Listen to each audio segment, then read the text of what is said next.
এই যে দেখুন এই অসহায় গরিব ছেলেটি এই লোকটির বাইকের সামনে বসে কিছু ফল বিক্রি করছিল আর ফল বিক্রি করতে করতে সে ঘুমিয়ে গিয়েছিল। সে অনেক ক্ষুধার্ত ছিল এবং অনেক ক্লান্ত ছিল, যার কারণে সে ফল বিক্রি করার সাথে সাথে কিন্তু ঘুমিয়ে গিয়েছে।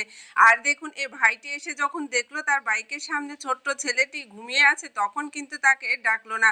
আর তাকে না ডেকে দেখুন তাকে কিভাবে নীরবে সাহায্য করলো, তার ফলগুলা নিয়ে দেখুন তার বাইকের ভিতরে রাখলো এবং দেখুন ফল বিক্রির যে টাকা, সেই টাকা এবং আরো অনেকগুলো টাকা নিয়ে দেখুন ছেলেটির সামনে রেখে দিল এবং একটা কাপড়ও রেখে দিল। রেখে দেখুন ছেলেটিকে আর ডিস্টার্ব করলো না। না ডিস্টার্ব করে দেখুন ঘুম ভাঙা পর্যন্ত সে লোকটি একটা পাশে বসে অপেক্ষা করতে লাগলো। যখন ছেলেটির ঘুম ভাঙলো তার ফল না দেখতে পেয়ে খুবই অবাক হয়ে গেল এবং কান্না করতে লাগলো। এক পর্যায়ে সে দেখতে পেল একটা নতুন কাপড়। সে কাপড়ের প্যাকেটটি যখন সরালো তখন দেখতে পেল অনেকগুলা টাকা।